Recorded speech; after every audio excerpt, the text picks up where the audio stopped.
Okay, it's not often that I do a whole mini podcast just basically quoting a tweet, but Bob Chipman just tweeted this and Jim Sterling retweeted it, and it's stupid to the point of zen, and there's only two possibilities.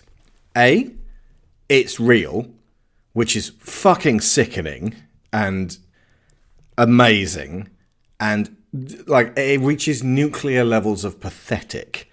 Or it's really, really on point satire that's so acerbic you can't tell that it's satire. So basically, like whatever happens, like I could just read this and go, "Can you guys believe this?" And then it turns out it was a very clever imitation satire prank.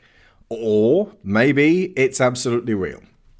It's a petition to prevent the creation of Far Cry 5 as it is currently going to be created. Far Cry 5 has only just been announced, and it's set in, I believe, Montana, and it stars a bunch of like super right-wing, like gun nut white nationalists, certainly not particularly nice people, and got some complaints.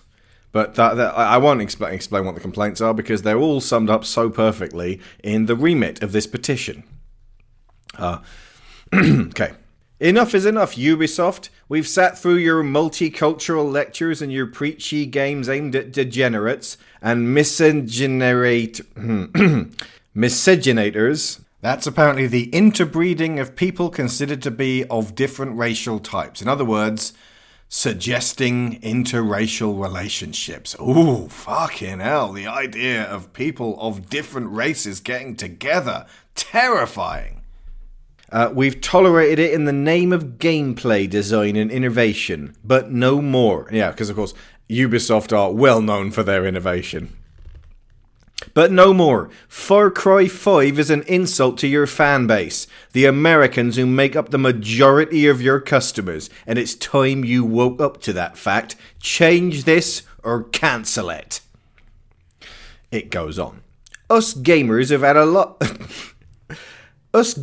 had to endure a lot of crap over the last few years. The targeted harassment by the mainstream press through Gamergate, the terrible launch and outright lies of highly anticipated video games. Hang on. Gamers have had to endure terrible launches of video games? I mean, cry me a fucking river. Also, like, I completely breezed over that one because I was so flabbergasted with it the first time. The targeted harassment by the mainstream press through Gamergate. Yep. That's what us gamers had to put up with. That was the fallout from Gamergate. It was really, really unpleasant when the mainstream press targeted us. That fucking sucked. Nothing else about Gamergate fucking sucked. It was the mainstream press targeting us gamers. The outright censorship of art through localization policies. I think that might relate to the fact that you can't get Dead or Alive beach volleyball in America or something, because it wouldn't sell, so they said that was censorship. Or was that to do with, like, you couldn't get all the upskirt shots in Street Fighter 5 or something? Or it might have been Street Fighter X Tekken 2. I don't know. The outright censorship of art. The continued rejection of romantic partners when they find out our hobby. This was amazing. I mean, this is what makes me think this can't be real, because under that rationale, wait a minute. You play video games? Enough. Sorry, this date is over. I cannot and will not put my tongue in the mouth of a boy who plays video games. Never, not know how. A video gaming hobby? Not my kind of man. Only yachting. I mean, so many people play video games. Consider, like, if this is real, everything else about it is why you're continuously rejected by romantic partners. It's not that you like video games. Everything else. The appropriation of our culture by so-called gamers on Twitter.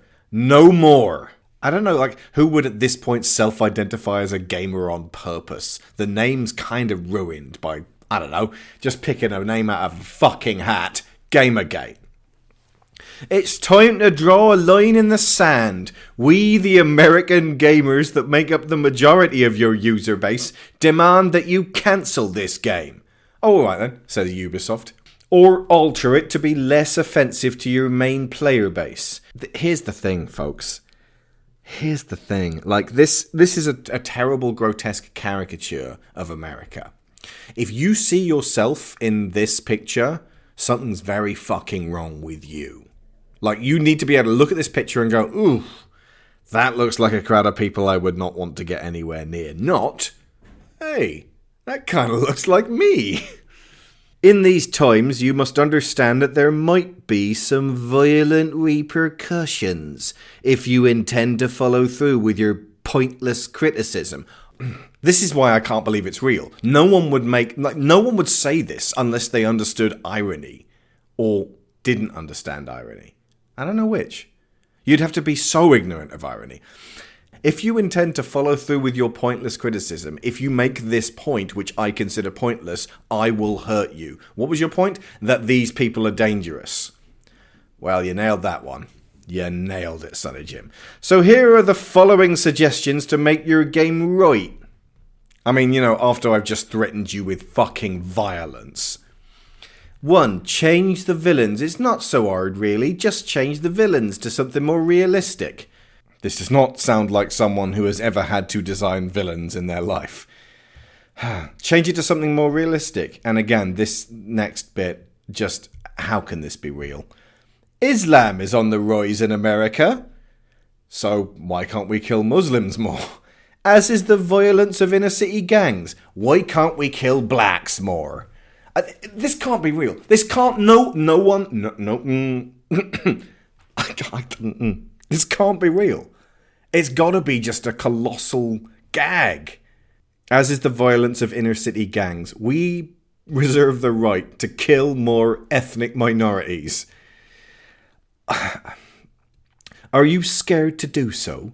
In the words of Voltaire, this was maybe my favourite bit, it's Voltaire. It's not even like he switched the V for a B with a typo. Voltaire has an E at the end.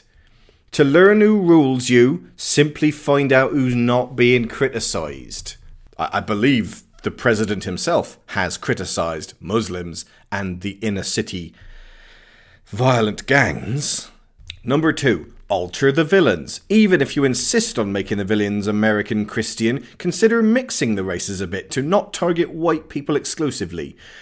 This is brilliant. There are plenty of nationalists of every stripe in every race and creed, so throw in some blacks and Mexicans. You're right. Some Mexican nationalists living in Montana who want to bring Montana back to the Mexicans? Or the blacks? There is no reason a protectionist nationalist movement would be all one race. I believe the KKK would have other words. Why stop being politically correct here? The term politically correct gets bandied about fucking too much.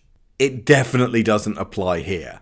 What Ubisoft do with the Far Cry games is not politically correct. In any sense of the word. 3. Alter the plot. It's obvious that you continue to insist on using these characters, so why did you even bother with the first two? Like, if it's obvious, then they're not going to be swayed, don't make those suggestions. Just tell them to alter the plot. However, with a few artistic tweaks, you could save the concept entirely. Oh, you're right.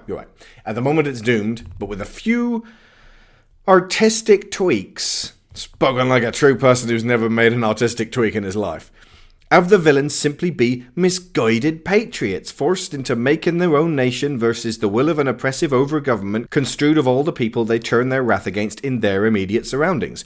So Bioshock Infinite, literally Bioshock Infinite, which was not massively kind to white nationalists.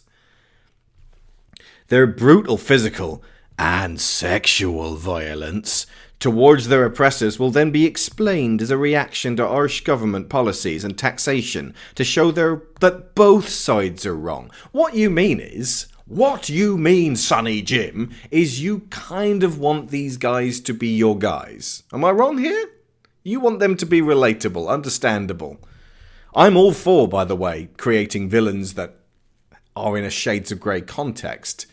But when it comes to white nationalism, they themselves make it black and white.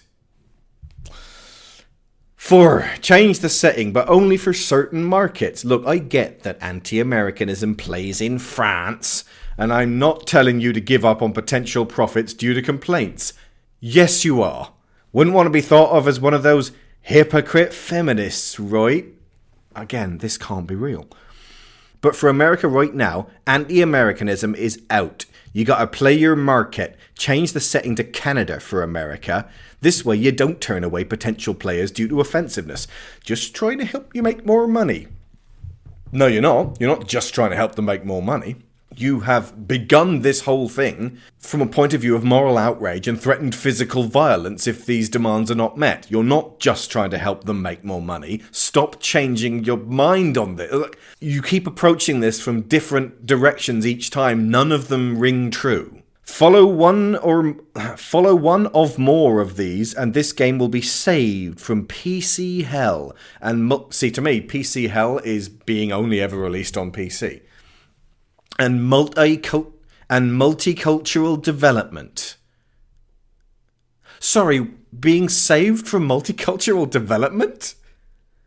We Americans have so few games to call our own. Can't be real, can't be real. And we are tired of losing them to multicultural bullshit. So this petition was signed by 205 supporters. 295 needed to reach 500. The arbitrary amount that this person has decided will seal the deal with Ubisoft. So yeah, this is either an extremely well put together, late as hell April Fool, or everything wrong with the internet in one petition.